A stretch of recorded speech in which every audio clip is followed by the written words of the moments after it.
Hey guys, welcome back to Compound, and today we've got Charlie's predictions of the Premier League. I would normally do one, however, I'm a Champions League only kind of guy, a bit of plastic fan, some would say, so Charlie's better knowledge on me, so he's going to run through his predictions, or Compound's predictions, shall I say, for the Premier League of the 2021 season. The official Compound prediction, then? It's the official Compound prediction, so I'm going to piggyback off you now, so yeah, I'm piggybacking you.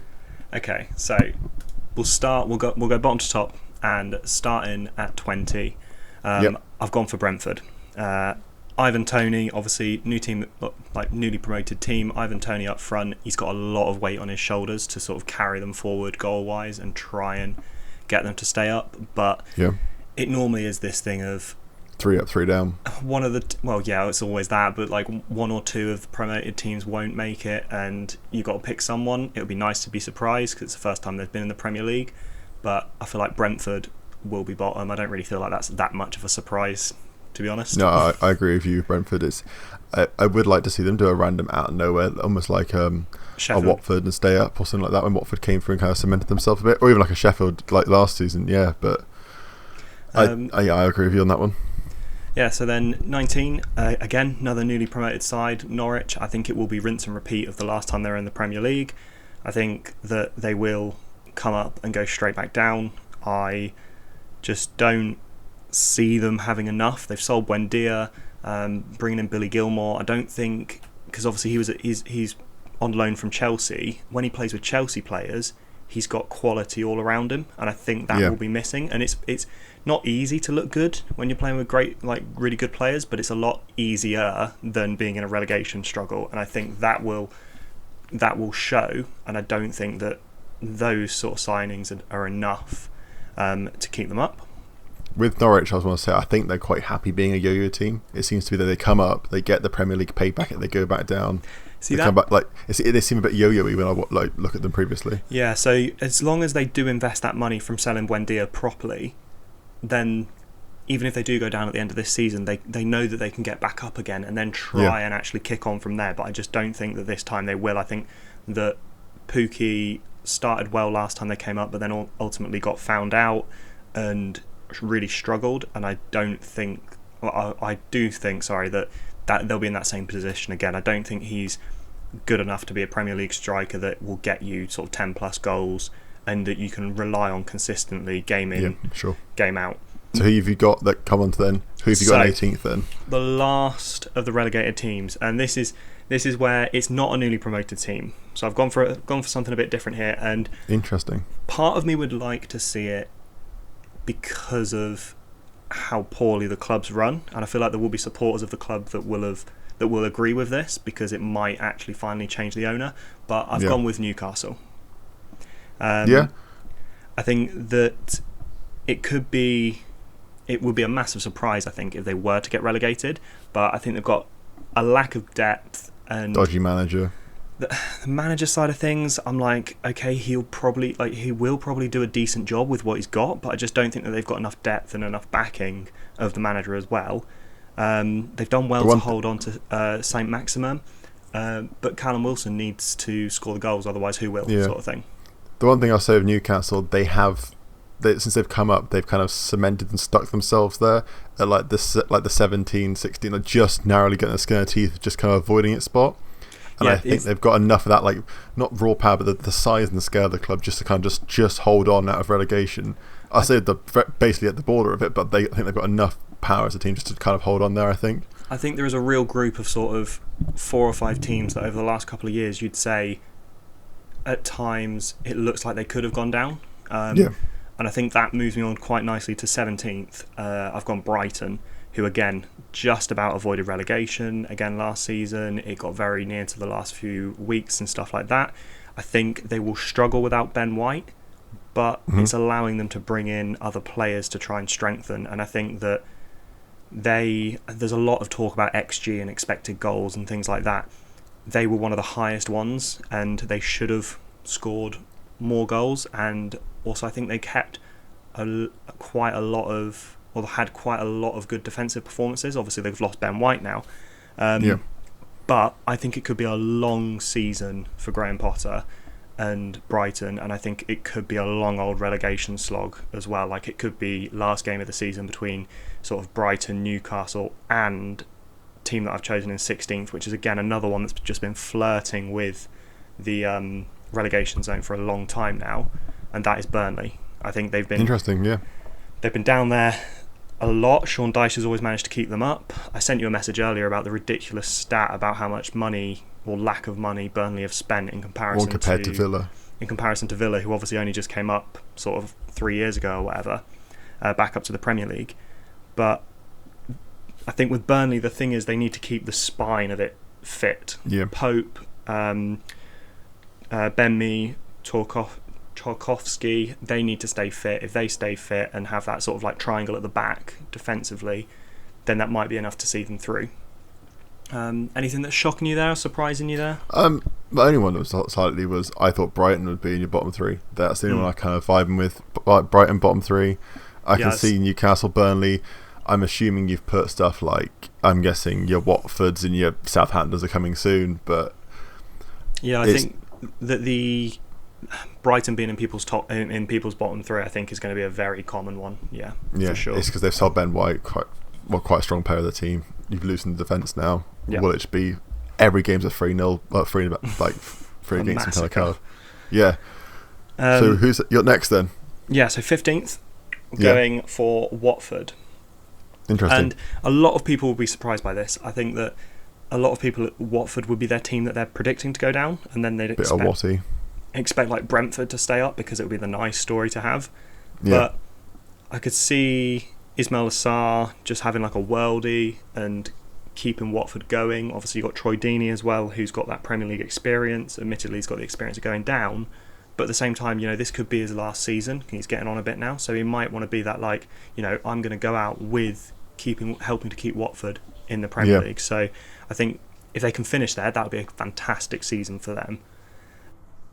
So in 14th, we've got Southampton. Obviously, they've lost Danny Ings. They had a very yo-yo season last year where they started off great, managed to hit the top of the table at one point. No one was expecting that. There was talk of them being like, okay, right, can we get top 10? Can we get a European place? And then really fell apart. They dropped way down. They were looking over their shoulders. I think, yes, they've lost Ings, but they've done well to keep hold of the likes of James Ward-Prowse, probably helped by the fact he didn't go and play in the Euros for England, because otherwise there would be that thing like there has been obviously with Grealish, where it showcased him on a big stage. I feel like that could have been one where they were getting offers in if he'd have gone and actually played. Could have upped his price, and then they could have a lot more capital to move around as well. Yeah. But I think they'll be fine. They need to get some consistency, get some more depth, and a lot of this is going to be about depth of squad this season because of how strong the top sort of 4 teams are. Moving on from there, got 13th Crystal Palace is who I've interesting. For some reason, Palace are for me, I see them being in the top 10 if they have and it just depends how certain players are going to start firing, and they're very coin tossy side for me. Does that make sense? Like, I'm not going to see them anything higher than like 7th, but sometimes I think, oh god, they're like a relegation position, or sometimes they'll be like up there in like 10th. Yeah, again, another team that can be a bit yo-yo-y, but I think that Patrick Vieira's come in. It'll be interesting to see his management style there. That's the thing. I think it'll be a complete change of philosophy, and I think that will take them some time to get used to, and they're going to have to turn over a lot of players to bring in the sort of players that he wants, whereas before, Hodgson's players are going to be a lot more sort of, I don't want to say Brexit football, but a lot more... Very 4-4-2. Like, it's not, I'm not saying he's 4-4-2, but like that steady, like, get you meat and 2 veg kind of football. Like Exactly, yeah. And I think that this could just be a season of, okay, we're not going to be involved in a relegation battle, but let's just develop. And the one thing you say is you hope that Patrick Vieira is given the time to implement his style, and they don't just rush off and go, okay, well, you're in the bottom half, we're going to get rid of you. Like, give him the full season, give him a transfer window when there are actually fans coming through the door and generating ticket revenue and things like that, so they've got some money to spend. Moving on from there is Wolves in 12th. I think that they struggled last year, but I think the Jimenez, obviously they got rid of Jota to Liverpool, and then Jimenez fractured his skull and was out for the entire season. Which is not what you want, is not what you want when you've got to then ask, like, I think 18 or 19, can't remember his name now, the I can see his face, the long-haired guy. I had to play him up front. He did all right, considering it was his first season really playing. But I think that they will do better this year. I reckon 12th is probably be about right. Maybe push top 10 if Jimenez can come back and be like he was a couple of seasons ago. But that is a big ask for someone that's just come off of this massive injury. So now this is getting me worried now, you see, because I know we're now closing in on the top 10 positions. Mm-hmm. You haven't placed West Ham anywhere yet. I'm thinking, where's he put it? No. Is he West Ham making your top 10? Because that means he's only got one more space left in your 11 to 20. Yeah, so... Who have you put in 11th? 11th, I have gone with Aston Villa. And I feel like this could actually be one that's really wrong. Yeah. Because they bought in a handful of really good players. Bailey, Ings, Buendia, all brought in. And they did that before the Grealish transfer was done, like confirmed. Which I assume they knew the money was coming around. But they must have known, but it was smart from them, because if the transfer gets confirmed first that they're getting 100 million, all of the other players' prices are going to go up because they know that Villa have got the money to spend.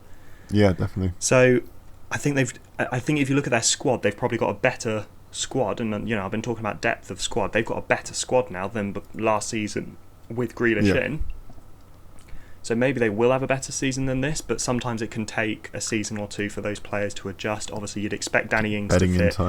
Danny Ings would fit straight in because he's already done it. Buendia's taken and he's coming up from Championship. This might be one that I've got wrong and actually could be quite different. But again, it's that thing of, you look at sort of that 12th down to 17th, they could really be in any order. And then again, I think there's that thing of 7th down to 11th or 10th or whatever that again could switch around and could be really close and interchangeable as well. So moving in to the top 10. Your top 10. Top 10, I've gone for West Ham. Interesting. I think if we get top 10, this will be considered a good season, considering we've got about 12 people that would make the starting 11 of our team. Yeah. We have like no squad depth. I look at the bench at the moment, and there are going to be kids on the bench. We've got a Europa League campaign to deal with, which is at least 6 games, hopefully more. Like, we've got to at least play the group games. At this rate, we will be playing the kids in the group games, because we won't be able to afford to play a first team and then like an equally good first team at the weekend as well. We've only got one. You've one used as the team. That's it. We've only got one recognised striker as well. That's that's an first team player in Antonio, and he gets injured almost every season. So I think it's going to be a really big ask to get even into the top 10. I feel like even just 10th is really ambitious, which is mental to say considering we finished like 6th last year. All I would say with them is I can see 10th, but I can see you going potentially lower if Declan Rice gets stripped out of that, if Chelsea come knocking, because they still haven't done any big signings, and just at the moment we're recording, and just try and snipe Declan Rice off you. No, I don't think that's going to happen this window because of them bringing in Lukaku. Like, Lukaku is basically guaranteed, like, it's basically written. That's done deal now. Deal now. I don't think that they'll take Rice. So talking of Lukaku. Well, he's not appearing in 9th, is what I'm saying. Although, talking of Lukaku, former team, obviously, many years, again, with David Moyes there, at Everton, I've gone Everton 9th. I think that Benitez is going to have to win over the fans, obviously being ex-Liverpool manager, moving to Everton. Richarlison's just off of a great summer. He's won gold at the Olympics, which I know for a lot of Europe, it feels like a lot more European footballers, it's not such a big deal. Like the Olympics, like they'd rather be playing in the Euros, but it's still big. Richarlison's done it. He's got the medal. He's won something for it, so fair play to him. I think they'll have a strong season ahead. I think the difficulty is with Everton and Richarlison and Dominic Calvert-Lewin, does one of them have to slightly sacrifice which position they're playing in to fit them both in the squad? Because if they don't go with 2 up top, one of them has to move wide, and neither of them probably will want to. I mean, Richarlison will be the more likely out of the 2. Yeah. But yeah, we'll have to see how that goes and how that plays out. Coming on to number 8. Number 8, yep. I've gone for Arsenal, which, just looking at who's coming up as well, I just feel like this is like quite a big shout to put Arsenal behind certain other teams coming up. They're not the big four. They're not what the big four clubs. They're not that anymore. Well, I can see them like. It's the big six these days, isn't it? Yeah, but I mean, Arsenal was like one of the guys, and now, yeah, you put them in 8th, and I'm like, yeah, I wouldn't just be. Yeah, I can see that. I can see him going further down potentially. Yeah, I mean, they brought in Ben White, and I think that's a good start of building like a solid defence and foundation. But if it takes them a year to bed in to playing at Arsenal the way they want to play, then they're going to suffer. You can't take a year to get up to speed. Otherwise, you fall off at this level and at this sort of end of the table. Although saying that, Ben White's hopefully he'd hope that he'd have a lot less work to do than when he's at Brighton. But looking at the way Arsenal defend at times, I wouldn't even be surprised. Yeah. So I probably got a bigger deal walking to Arsenal because you're going to have a lot more. Everyone's depending on you. You're a big fish in a small pond at Brighton. Yeah. Whereas at Arsenal, you got to be a small fish in a bigger pond, and there aren't other fish to help you kind of situation. And there will be the expectation that he immediately just comes in and does a Van Dijk. At 50 million, they want you to hit the ground running fast. Like Van Dijk comes into Liverpool, they win the league, they win the Champions League. There will be that expectation from some Arsenal fans that they got to go and do a madness now straight away, which I don't think they'll do. But I think it's a good one for the future, and they are starting to actually bring down the average age of the squad and start to really build an actual team there. It's just how much time can they get away with taking to get it done. The one good thing that could go Arsenal's way is that they don't have any European football, so they could be a lot fresher for every Premier League game, and that could go in their favour. So, Arsenal, I'm seeing you've got the big six. You've got the big six still to kind of put in the big six, but 7th. I'm interested to see who you've got here then, because there's one team you haven't put anywhere else, and I'm thinking you put them in 7th. Is that correct? This is my surprise of the season, potentially, is going to be Leeds. I've said 7th place, which I think, if I'm not mistaken, will be Europa Conference, so the 3rd tier of European competition. You just don't want that, do you? Like, it's not going to help your squad, it's just going to tire people out. If you Leeds, I feel like you do, because it's a good chance to really bringing players in. You're able to say, we can finish in the top, like comfortably in the top 10 in the Premier League. We've got games across Europe, so you get to have those games. You will get minutes because we need to rotate the squad and things like that. So you're bringing players in. You can sell that quite nicely. I think Rafinha, Rodrigo, big seasons ahead of them. Phillips as well has had a fantastic summer for England. I don't think anybody really put him in their sort of starting 11 for England, and he was arguably one of the best players at the Euros. Meslier in goal as well. I think is a great goalkeeper. And Leeds kept 11 clean sheets last season, and for a team that a lot of people say their philosophy is score as many as you like, we're going to try and outscore you, that is an incredible number of clean sheets. So I wouldn't be surprised if they did come in 7th, but again, I would think it would be a fantastic result for them. So on to your big six then. So big six, in 6th I've gone Tottenham, and I don't know whether I was looking, when I thought about this, whether I was thinking, okay, is Kane gonna be there or not? If Kane does stay, is he gonna be? You'd hope that he's gonna give 100% because he's from that club. He is a boyhood Tottenham fan, but is he going to be the same Harry Kane that he's been for the last 5-6 seasons? I think he'll be demoralised because of the way the club's treating him. I think Tottenham, I was even debating them in my head, think about it, if they would make your top 6 when you were talking about it earlier, because new manager, players that want to leave, your big guy wants to go, other players have expressed their interest in wanting to go, you haven't got the dressing room, you haven't got the morale, it could all go Pete Tong over at Tottenham. I think the thing with the new manager is that is come at a good time for them, because I think if Mourinho was still there, then I would have put them lower, because like you say, I feel like he would have very much lost the dressing room. They won't have reacted well to it. I think Son is going to have a lot of pressure on him if Kane does leave, because I don't really see there being that direct replacement that can go and score them. Kane scored something ridiculous like 33 goals or 32 goals across all the competitions last year, and Spurs finished 7th. You can't ask more of the guy. And that feels mental now, because if Kane does leave, I'm saying that they're going to improve a position, even though they've just lost 20 odd goals in a Premier League campaign. But I think that's because there are other teams like West Ham, for example, that will drop below them. Like, they won't stay above them. It's more because teams are going to be playing so optimally than they were last year, rather than Tottenham improving. Yeah, but again, that's what I feel. Tottenham have got European football. I could see Tottenham finishing below Arsenal as well. So, Tottenham, they're a bit of a floaty one. They're going 5th. 5th, I think, is the epitome of how to run a club and actually challenge the big boys. It's Leicester. It's everyone's. I mean, surely they've got to be everyone's favourite other team. Up the Foxes. The way they ran, obviously 2015-16 season, them winning the Premier League, it was like something off of FIFA, with everyone expecting them to be relegated.